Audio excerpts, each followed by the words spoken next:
Rakyat mahukan PKP full lockdown, tapi apabila pintu depan dikunci, pintu belakang pula terbuka. Apa maknanya dan bagaimana ini akan memberikan kesan kepada kita?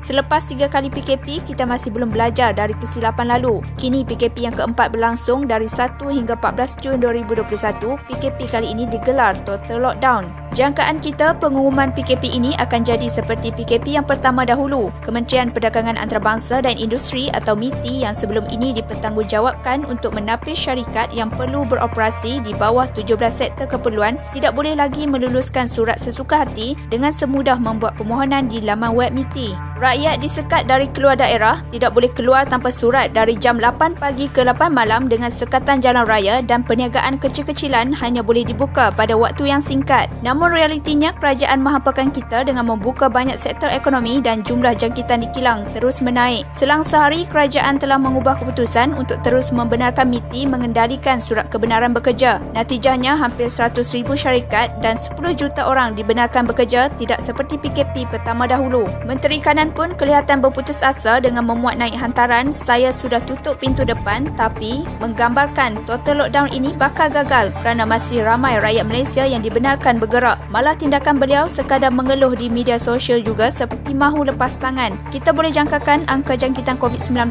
tidak akan melandai seperti yang terjadi pada PKP 1 dulu. Jika PKP total lockdown ini gagal lagi seperti PKP ketiga, ini akan merugikan dan membuatkan rakyat penat. Kementerian Kesihatan juga memberi amaran kemungkinan sistem kesihatan negara boleh lumpuh pada 5 Jun ini kalau tiada total lockdown dalam erti kata sebenar. Rakyat kini terpaksa berkurung di rumah tanpa sokongan yang mencukupi. Tiada penundaan pembayaran hutang atau moratorium menyeluruh. Bantuan tunai juga terlalu sedikit jika dibandingkan dengan tempoh PKP yang melebihi 3 bulan. Alasan demi alasan diberi, misalnya kerajaan tidak boleh paksa bank menawarkan moratorium. Hakikatnya bank-bank terus mencatatkan untung walaupun moratorium diberi pada PKP lepas. Kenapa kerajaan hidungi bank dan seperti tiada simpati kepada rakyat? Rakyat makin terdesak dengan beban ekonomi dan mental. Kita tidak mahu lagi gagal. Tapi dengan SOP yang cacar merba, menteri berbalas sesama sendiri dan lepas tangan, akhirnya apa akan jadi pada nasib rakyat Malaysia? Pak Menteri perlu kurang bersandiwara dan tolong kurangkan derita rakyat.